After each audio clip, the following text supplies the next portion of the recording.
Marcus Chen walked down the corridor of Harmony's Gate Station with his toolbox in one hand and a work tablet in the other.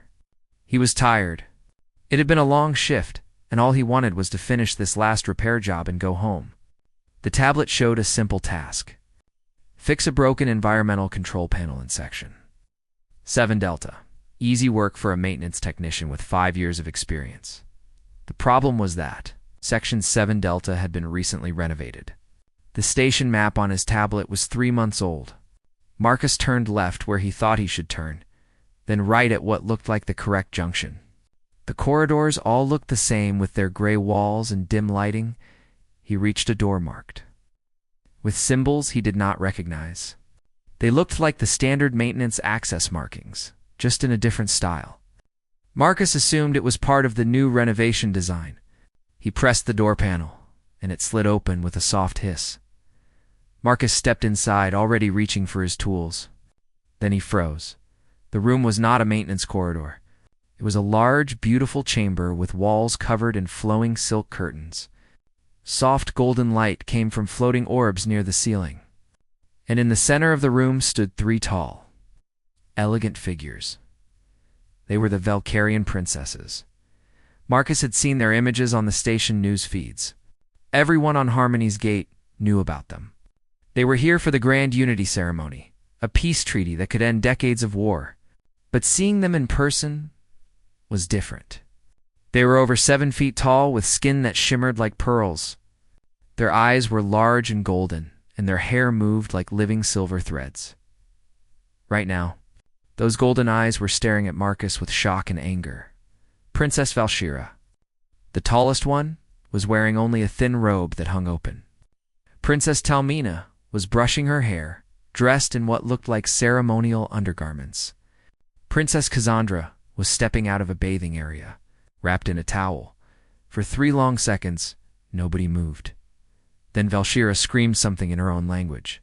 It did not sound friendly. Marcus dropped his toolbox. "I am so sorry. Wrong room. I will leave right now." He turned to run, but the door was already closing. 2 massive Valkyrian guards rushed through another entrance, their armor clanking. They carried weapons that glowed with blue energy. One guard grabbed Marcus by his shoulder and slammed him against the wall. The impact knocked the breath from his lungs. "Wait. Please. This is a mistake." Marcus gasped. The guard captain, a scarred veteran with cold eyes, pressed a blade against Marcus's throat. The metal was cold and sharp. "You have violated the sacred privacy of the royal daughters. You will die for this insult. I am a maintenance worker." Marcus held up his tablet with shaking hands. "Look, I have a work order. Section 7 Delta. I got lost." Princess Valkyria wrapped her robe tightly around herself. Her face was dark with fury. "Lies, you are a spy. Or worse, you came here deliberately to shame us." "No, I swear. I just fixed broken machines." "I did not know this was your room." Princess Cassandra, who had quickly dressed in a formal gown, stepped forward. She was calmer than her sister, but her voice was ice. "It does not matter if you are a spy or a fool. Our laws are clear. Any unauthorized male who sees royal females in their private chambers must face execution. This is our way." Arceus felt his heart pounding. This could not be happening. He had just walked through the wrong door. How could that be a death sentence? Alarms began blaring throughout the station. Within minutes, Commander Yuki Tanaka burst into the room with a security team. She was a small woman with gray hair, but everyone on the station respected her. Right now, she looked terrified. "Your Highnesses, I apologize deeply for this incident," Commander Tanaka said, bowing low. "This was clearly an accident. We will punish this worker according to our laws."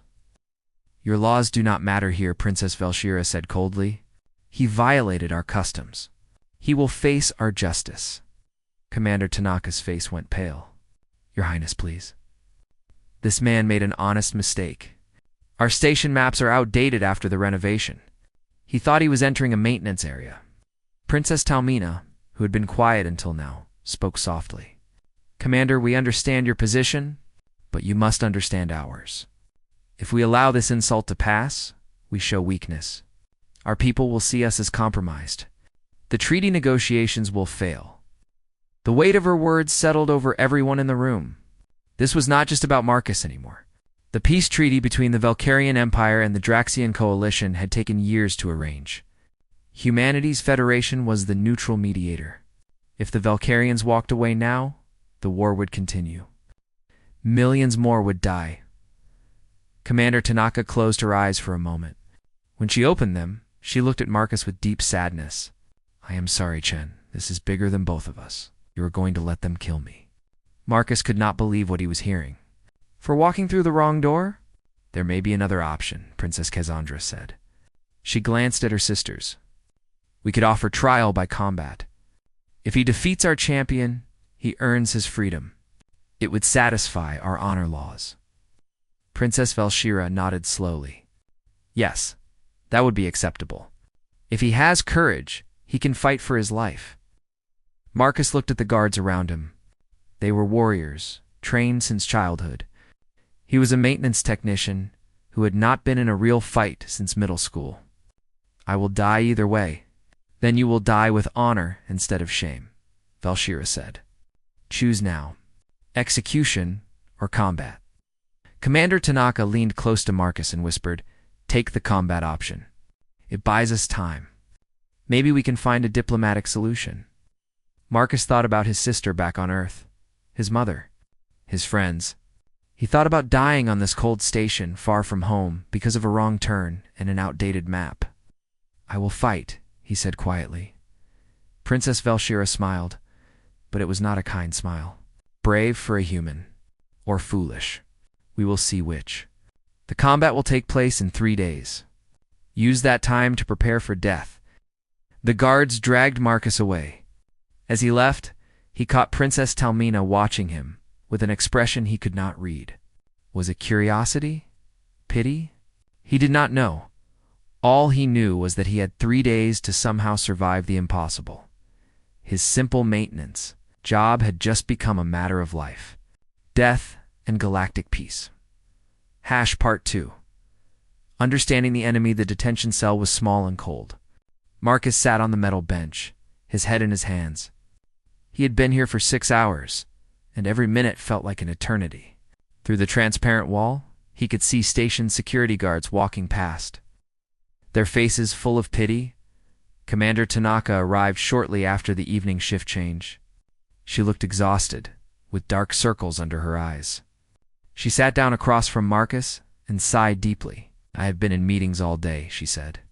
With diplomats, lawyers, cultural experts, everyone trying to find a way out of this mess, and Marcus asked, though he already knew the answer from her expression. There is no good option. The Valkyrian Empire takes their honor laws very seriously. If we refuse to let you fight, they will see it as us protecting a criminal. They will leave the station, and the treaty will collapse. The Draxian Coalition will think we favor the Valkyrians. Everything falls apart. Marcus leaned back against the cold wall. So I have to fight their champion. A trained warrior? While I am just a guy who fixes air conditioning units. I'm sorry, Marcus. I truly am. I have requested that they use practice weapons, non-lethal combat. They refused. They say their honor requires real stakes. How did my life become worth more than a peace treaty? Marcus asked bitterly. Commander Tanaka stood up, because that is what they are making it. In their culture, personal honor and political power are the same thing. If they back down now, they look weak. If they look weak, the military faction in their empire will challenge the royal family. It could start a civil war. After she left, Marcus lay on the bench and stared at the ceiling. He thought about running. But where would he go? The station was in deep space. There was nowhere to run. Hours passed. Marcus drifted into an uneasy sleep. He woke to the sound of the cell door opening. A tall figure stood in the doorway, wrapped in a dark cloak. When she pulled back the hood, Marcus recognized Princess Talmina. He jumped to his feet. Your Highness, She raised a hand for silence. I do not have much time. My sisters do not know I am here. Why are you here? Talmina moved closer, her golden eyes studying him carefully. Because I believe you. I do not think you are a spy or a pervert. I think you are exactly what you claim to be. A worker who made a mistake. Relief flooded through Marcus. Then you can stop this. Tell them it was an accident. It does not matter what I believe. Our laws are our laws. Even royal blood must follow them. But there is something you should know. She pulled a small crystal device from her cloak. This contains our legal texts, ancient laws that most people have forgotten. Because I read your human histories, I found them fascinating. Humans are survivors.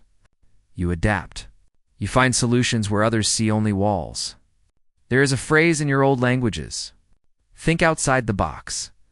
That is what you must do now. Marcus took the crystal. I do not understand. Talmina glanced at the door nervously. My people are proud. We have thousands of years of tradition and culture. But pride can become prison. We follow the old ways because we have always followed the old ways. Sometimes we forget why the ways exist. You want me to find a loophole? I want you to survive. And I want this treaty to succeed. My people have been at war for so long. My eldest sister, Velshira, commands respect through strength. She believes only military power matters. My youngest sister, Cassandra, uses diplomacy and careful words. She believes in patience and negotiation. And you? Marcus asked. I believe in knowledge, in understanding. I study other cultures, other ways of thinking. That is why I know humans are dangerous. Marcus blinked. Dangerous. Yes, not because you have powerful weapons or large armies. You are dangerous because you change. You adapt. You take ideas from everywhere and make them your own. That terrifies the old powers in my empire. They see you as competition for influence in this region of space. Talmina moved to the door, then paused. Some members of our council wanted this incident to happen. Not this exact situation, but something to create conflict with humanity. To prove that you cannot be trusted as mediators. If you die in combat, they win. The treaty fails, and humans are seen as weak. So I am a political pawn. We are all political pawns, Talmina said sadly. Even princesses. Especially princesses. My sisters and I hold our empire together while our father grows old and weak.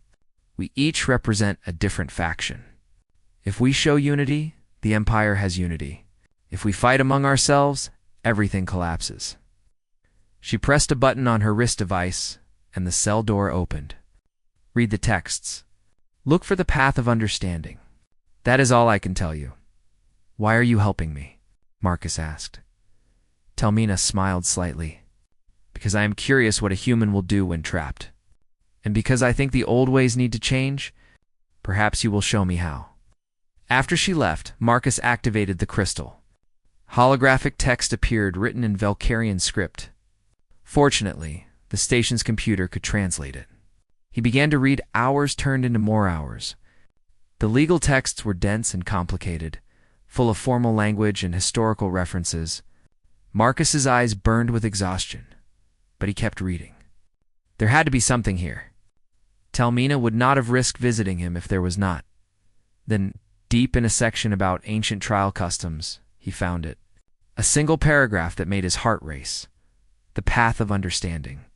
An alternative to combat, where the accused could prove their worth through demonstrating unique knowledge or skill that served the royal house.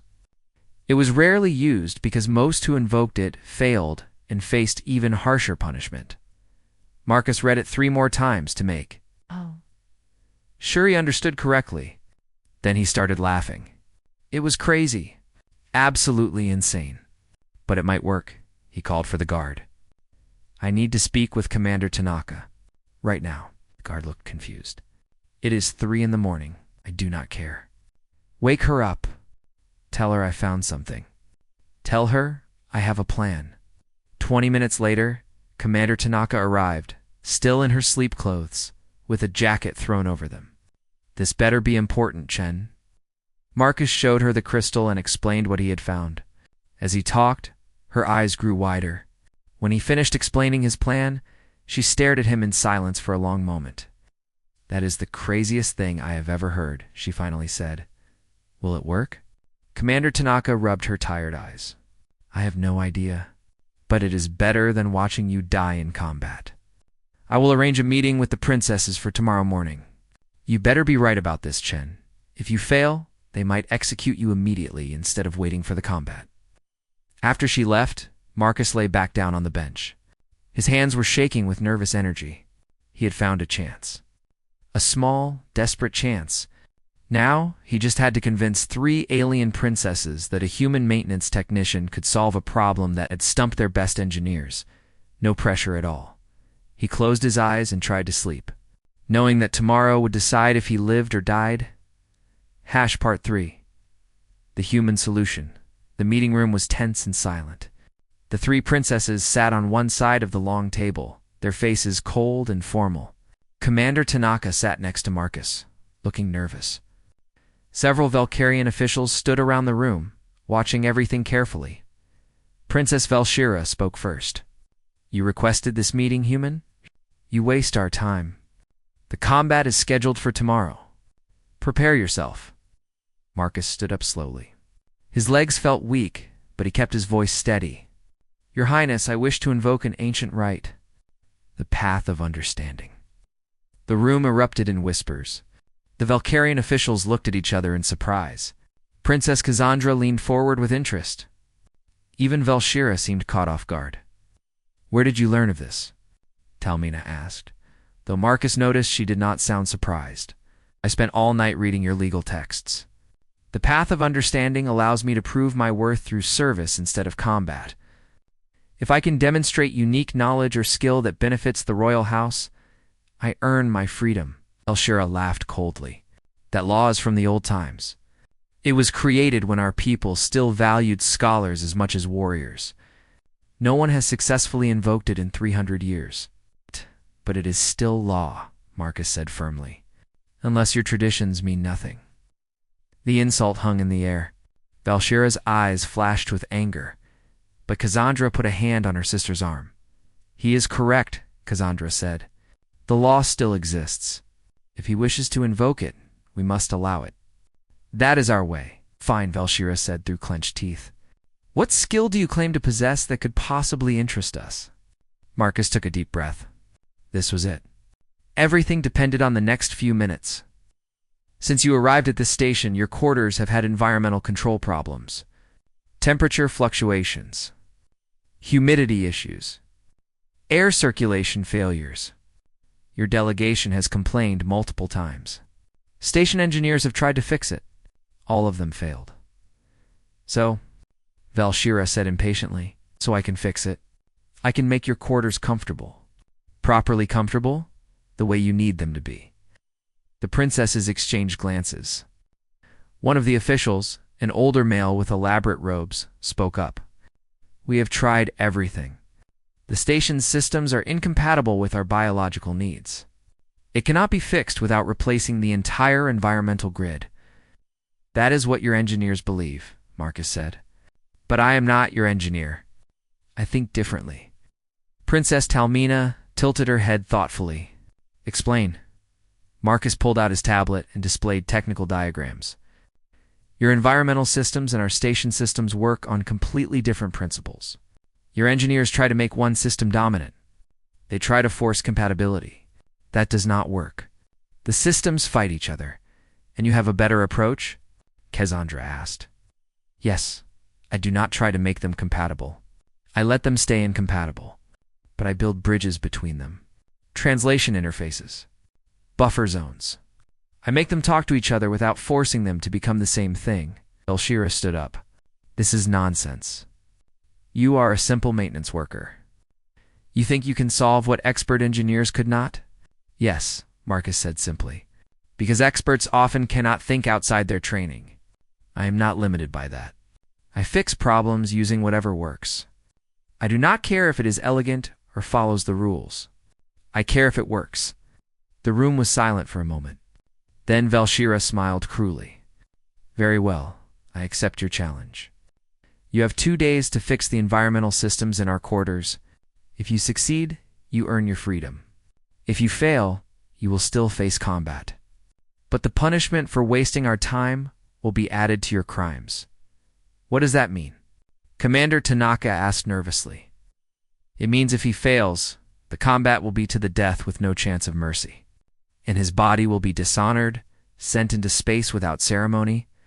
Marcus felt ice in his stomach, but he nodded. I accept those terms. Then begin, Velshira said. We will watch you work. If you try to escape or sabotage anything, you die immediately.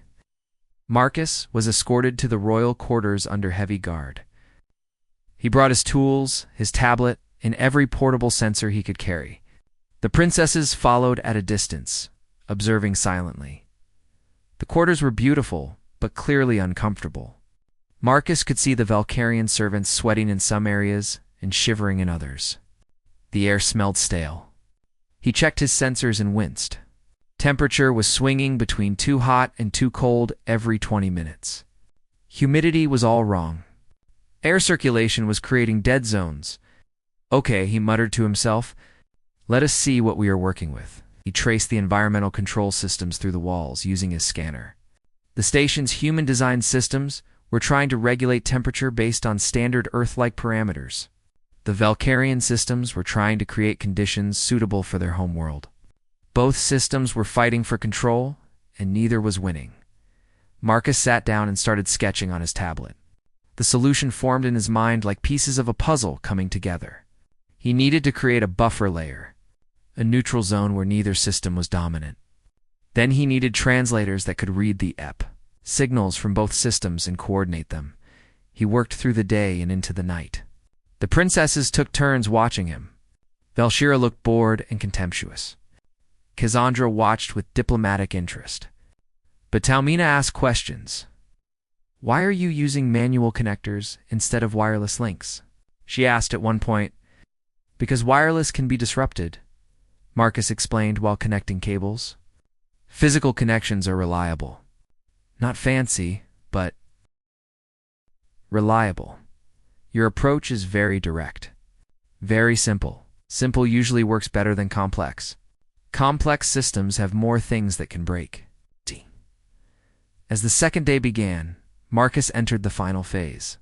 He had built his interface system, installed the translators, and created buffer zones throughout the quarters. Now came the test. He activated the new system and held his breath. For a moment, nothing happened. Then the environmental controls began humming smoothly. The temperature stabilized. The air circulation improved. Marcus checked his sensors and grinned. It was working, but he was not done yet. He had noticed something while working. The three princesses each preferred different conditions. Velshira liked it cooler and drier.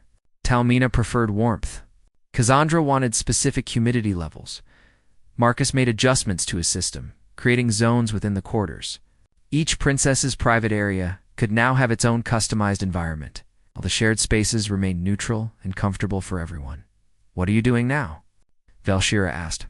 You've already fixed the problem. I'm making it better, Marcus said. He turned to face them. You are three different people. Why should you all be forced to be comfortable in exactly the same way?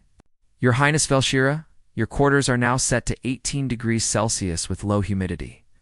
Princess Talmina, yours are at 24 degrees with moderate humidity. Princess Cassandra, yours match your preferred specifications exactly. He activated the zoned controls. Within minutes, each princess could feel the difference in their private chambers. Talmina walked into her room and smiled for the first time. This is perfect. This is exactly like home. Cassandra tested her own chambers and nodded with approval. Even Velshira, though she tried to hide it, looked pleased. The shared areas are set to neutral values that should be comfortable for everyone, Marcus continued. And if you want to change anything, I built simple controls. No advanced training needed. Just adjust as you like. Princess Cassandra studied Marcus thoughtfully. You did more than we asked. Why? Marcus shrugged. Because everyone deserves to be comfortable. That is basic respect. You are guests on this station. You should feel at home. The three princesses looked at each other, having a silent conversation with their eyes. Finally, Velshira spoke. You have fulfilled the path of understanding. Your skill has proven valuable to the royal house. Your life is spared. Marcus felt his knees go weak with relief. Thank you, Your Highness. But I have a question, Talmina said. You created zones where different preferences can exist in the same space, where incompatible systems can work together. Do you understand what you have demonstrated? Marcus thought about it. Then he understood what she meant. You mean like different groups who cannot agree? They do not need to become the same. They just need a system that lets them coexist comfortably. Exactly, Talmina said softly. She looked at her sisters. Perhaps there is wisdom here we should consider. The implications hung in the air. Unspoken but understood by everyone in the room. Part 4. Earning respect. News of Marcus's success spread through the station quickly. Within hours, everyone knew that the human maintenance worker had invoked an ancient Valkyrian law and survived. Station personnel congratulated him in the corridors. Even the Valkyrian guards nodded to him with something like respect, but Marcus did not feel like celebrating. He was exhausted. He had barely slept in 3 days. All he wanted was to go back to his small apartment and sleep for a week. Commander Tanaka had other plans. The princesses have requested your presence at dinner tonight, she told him. It is a formal invitation. You cannot refuse. Marcus looked down at his stained work clothes. I do not have anything appropriate to wear. We'll find you something. This is important, Chen. They want to talk to you. That means something is happening politically. Be careful what you say. That evening, Marcus found himself in formal clothes that felt uncomfortable and stiff. He was escorted to the royal dining chamber, a beautiful room with views of the stars. The 3 princesses were already there, along with several high-ranking Valkyrian officials. Sit, Princess Cassandra gestured to a chair across from them. We wish to speak with you. Marcus sat carefully. The chair was designed for Valkyrian proportions and was too large for him. He felt like a child at an adult's table. Servants brought food. The dishes were alien, but smelled good. Marcus ate carefully, trying not to embarrass himself with unfamiliar utensils.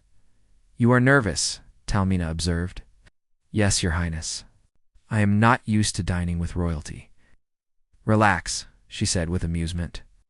We are not going to execute you. You have already earned your freedom. Then why am I here? Princess Valshira answered. Because you interest us. You are not what we expected from humans. Most of your diplomats are smooth talkers who say much but reveal little.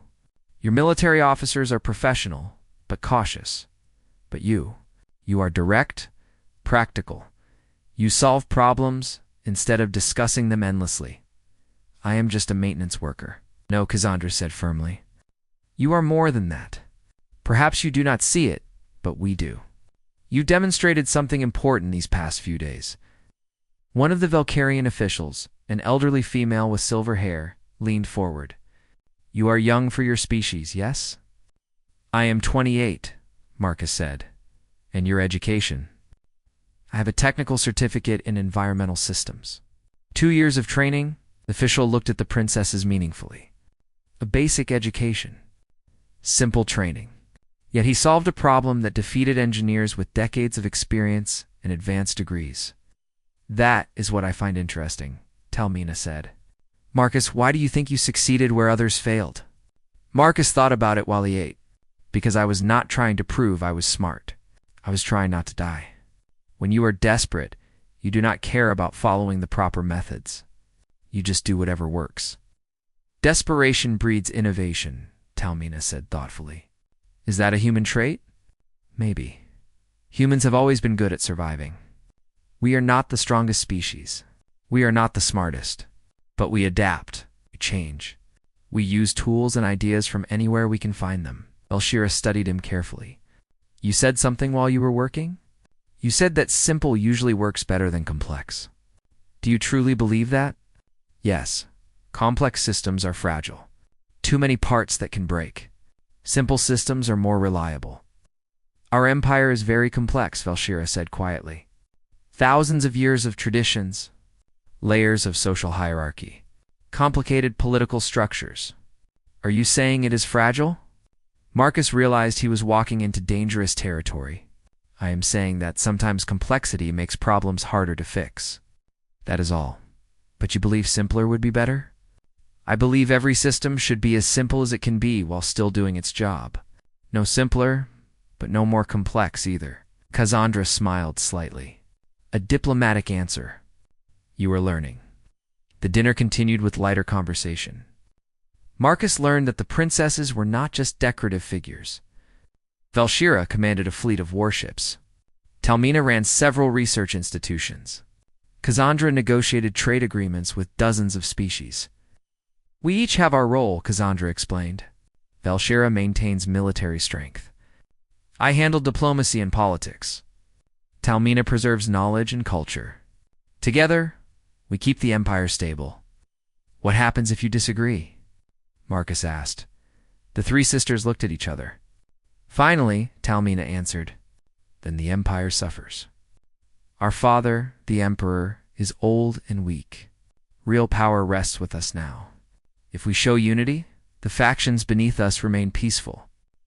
If we fight among ourselves, they fight too. Sounds like a lot of pressure. It is, Velshira said. Which is why we cannot afford weakness. Why we cannot allow insults to our honor. Why your violation of our privacy was so serious. Marcus nodded slowly. I understand now. It was never really about me. It was about showing strength to your own people, partly Cassandra admitted, but also about testing humanity. Many in our empire fear your species. You are new to galactic politics, but you grow fast. You make alliances easily. You adapt to alien cultures quickly. Some see you as a threat. We do not want to be a threat. We just want to survive and prosper. That is what makes you dangerous, Talmina said softly. You do not conquer with weapons. You conquer with ideas. You show other species new possibilities. That threatens the old order. Marcus felt uncomfortable. I am just one person. I cannot speak for all humans. But you represent your species, whether you mean to or not, Velshira said. That is why we are talking to you now. We want to understand humans better. Starting with you. Over the next hour, the princesses asked Marcus about his life, his childhood on Earth, his family, his decision to work in space, his hopes for the future. Marcus answered honestly, though he wondered why they cared about such ordinary details. Finally, as the dinner was ending, Cassandra revealed the real reason for the invitation. The peace negotiations with the Draxian coalition resume tomorrow. They have been stalled for weeks on territorial disputes. Each side demands the other adapt to their governance systems. Neither will compromise. I am sorry to hear that, Marcus said carefully. But I do not see what that has to do with me. We would like you to attend as an observer, Talmina said. To see how galactic diplomacy works, and perhaps to offer your perspective if asked. Marcus nearly choked on his drink. Me. I know nothing about diplomacy. Exactly, Velshira said with a slight smile. You know nothing about how things should be done. So perhaps you will see solutions that we are too educated to notice. You want me there because I am ignorant? We want you there because you think differently, Cassandra corrected. You proved that with the environmental systems. You did not try to solve the problem the way you were taught. You invented a new solution. But those are machines. This is politics. People's lives depend on these negotiations. People's lives depended on you fixing our environmental systems, Talmina pointed out. If you had failed, you would have died. Yet you succeeded through creative thinking. Perhaps that same thinking could help with our political problems. Marcus wanted to refuse. This was too much responsibility. But he looked at the three princesses and saw something in their eyes. Hope? Desperation? He was not sure. If I attend, I will probably say something stupid. Something that offends someone. Probably, Velshira agreed. But you might also say something brilliant. We will take that chance. Okay, I will attend. But do not expect too much from me. We expect nothing, Cassandra said. And that is why we might get everything. As Marcus left the dining chamber, his head was spinning. 3 days ago, he was facing execution. Now he was being invited to peace negotiations that could affect millions of lives. He thought about calling his mother on Earth to tell her about all this. But how could he explain it? How could anyone believe this was real? Sometimes, Marcus thought, life was stranger than any story. He just hoped he would not mess up tomorrow and accidentally start a war. Part 5. The Unexpected Alliance. The negotiation chamber was the largest room Marcus had ever seen on the station. High ceilings stretched overhead with holographic displays showing star maps and territorial boundaries. On one side sat the Valkyrian delegation, including the 3 princesses. On the other side sat the Draxian coalition representatives. Insect-like beings with compound eyes and chittering mandibles that their translators converted to understandable speech. Marcus sat in the back corner, trying to be invisible. Commander Tanaka was next to him, looking nervous. "Remember," she whispered, "you are only here to observe. Do not speak unless directly asked a question. These negotiations are extremely delicate." Marcus nodded. He understood. This was way above his level. The negotiations began formally. Each side presented their positions again, even though everyone had heard them 100 times before. The disputed territories were resource-rich systems that both empires claimed. The Valkyrians wanted those systems to follow their traditional governance structure. The Draxians wanted their own administrative model applied. Hours passed. The arguments went in circles. Each side refused to compromise. They each believed their system was superior and that accepting the other's methods would be seen as weakness by their own people. Marcus watched and listened. He tried to understand the complex political factors at play, but the more he listened, the more it reminded him of something simpler. It reminded him of 2 machine systems fighting for control, neither willing to back down. During a break, Princess Talmina approached Marcus. "You have been very quiet. What are you thinking?" "I'm thinking this sounds familiar," Marcus said honestly. "Familiar how?" "Like the environmental control problem. 2 different systems, both trying to be dominant, neither willing to compromise. So they just fight each other and nothing works properly." Talmina's golden eyes widened slightly. "Go on." "Well, in your quarters, I did not force either system to give up its principles. I let both systems exist, but created interfaces so they could work together. Could that work here? You mean buffer zones? Shared territories with mixed governance? Maybe I do not know enough about politics to say for sure. But fighting over who is in charge seems less important than making sure people are taken care of, right?" Talmina smiled mysteriously. "Perhaps you should share that thought with everyone?" "What?" "No," Commander Tanaka said I should stay quiet. But Talmina was already walking back to the main table. She spoke quietly to her sisters, then to the Valkyrian chief negotiator. Marcus saw them all glance in his direction. His stomach sank. What had he done? When the negotiations resumed, Princess Cassandra stood up. "We would like to hear from an outside perspective. Marcus Chen, the human who recently provided valuable service to our delegation, has been observing these talks. We would like him to share his thoughts." Every eye in the room turned to Marcus. The Draxian chief negotiator, a large insect being named Thixarak, clicked his mandibles irritably. Why should we listen to a human technician? What does he know of interstellar politics? "Sometimes fresh eyes see what experienced ones miss," Cassandra said smoothly. "Humor us." Marcus stood up slowly, his legs shaking. Commander Tanaka looked like she wanted to pull him back down but could not without causing a scene. Marcus began awkwardly. "I am not a diplomat. I am just a maintenance worker. But I noticed that you both want the same thing. We want opposite things," Thixarak said sharply. "That is the problem. No, you both want your people to be secure and prosperous in those territories. That is the same goal. You just have different ideas about how to achieve it." "Obviously," one of the Valkyrian negotiators said impatiently. "That is why we are negotiating."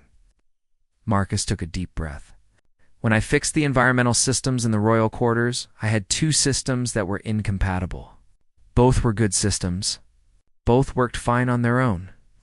But they could not work together because they were designed differently." "This is a waste of time," Thixarak started to say. But Princess Valshira raised her hand. "Let him finish." Marcus continued. "I did not make one system dominant. I did not force them to become compatible. Instead, I created buffer zones, areas where both systems could exist and communicate through interfaces. Each system kept its core principles but learned to work alongside the other. You are suggesting buffer territories? The Draxian diplomat asked. Kind of. I am suggesting that maybe the disputed territories do not need to be purely Valkyrian or purely Draxian. What if you created zones where both governance styles exist? Let the people in those zones choose which system they want to live under. Over time, you will see which approaches work best. The room erupted in objections. Possible. People cannot just choose their governance? It would create chaos. No one would respect either authority. Marcus felt his face burning with embarrassment. This was a terrible idea. He should have stayed quiet. But then a younger Draxian negotiator spoke up. Wait, let us consider this. We have been fighting over these territories for decades. Millions have died. Perhaps we are asking the wrong question. Perhaps instead of asking who should rule, we should ask how to let people live in peace. Princess Talmina nodded. The human's environmental solution works because it respects that different beings have different needs. Instead of forcing uniformity, it allows diversity within structure. Could that apply here? The negotiations shifted. For the first time in weeks, both sides started discussing practical possibilities instead of just defending their positions. The idea of buffer zones with mixed governance was explored. Questions were raised. Problems were identified. But unlike before, they were working on solutions together instead of fighting each other. Hours later, when Marcus was finally allowed to leave, he was exhausted. Commander Tanaka pulled him aside. You took a huge risk speaking up, she said. But I think you might have broken the deadlock. They're actually talking to each other now, instead of at each other. Over the next 2 days, negotiations continued.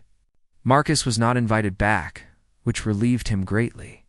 He returned to his normal maintenance work, fixing broken pipes and malfunctioning recyclers. On the 3rd day, Commander Tanaka found him in the middle of repairing a water filtration unit. They reached an agreement, she said, grinning widely. The treaty is signed. The war is officially over. Marcus dropped his wrench in surprise. Really? They agreed to the buffer zones? A modified version of it. 3 contested systems will have shared governance for 10 years. Each system can apply its own rules in designated areas. Citizens can migrate between areas freely. After 10 years, they will evaluate what worked and what did not. Both sides agreed because neither side has to admit defeat or supremacy. That is great, Marcus said. Then he hesitated. Did my idea really help? Or would they have figured it out anyway? Does it matter? Sometimes the right idea at the right moment is all that is needed. You gave them a new way to think about an old problem. That evening, Marcus was summoned one final time to the royal quarters. The 3 princesses were preparing to leave the station. Their ships were ready for departure. We wanted to say goodbye, Princess Cassandra said, and to thank you properly. I just spoke honestly. I did not do anything special. Princess Valshira stepped forward. She pulled a medallion from her armor and placed it in Marcus's hand. This is a warrior's token. It means you faced death with courage and survived through strength of mind. Very few outside our species have ever received this. Marcus looked at the medallion. It was heavy and engraved with symbols he could not read. Thank you, Your Highness. I do not know what to say. Princess Talmina gave him a small data crystal. This contains full access to our cultural archives. Study it. Learn about us. I believe humans and Valkyrians will work together much more in the future. Understanding between our species will be important. Finally, Princess Cassandra spoke. We are officially naming you a friend of the Valkyrian crown. This title carries privileges and responsibilities. It means our embassy will answer your calls. It means you may travel in our territories under royal protection. And it means we expect you to continue providing your unique perspective when needed. I am just a maintenance worker, Marcus protested weakly. You keep saying that, Cassandra said with amusement. But clearly you are more. Whether you accept it or not, you have become a bridge between species. That is a rare gift. After they left, Marcus returned to his small apartment. He looked at the warrior's medallion, the data crystal, and the official certificate naming him Friend of the Crown. His communicator beeped. It was a message from Commander Tanaka. Chen, report to my office tomorrow morning. You are being promoted. New title, Special Diplomatic Consultant. Better pay. Same maintenance duties, plus occasional advisory role in negotiations. Congratulations, you earned it. A week ago, he was just a guy who fixed broken air conditioners. Now, he was a diplomatic consultant with friends and alien royalty.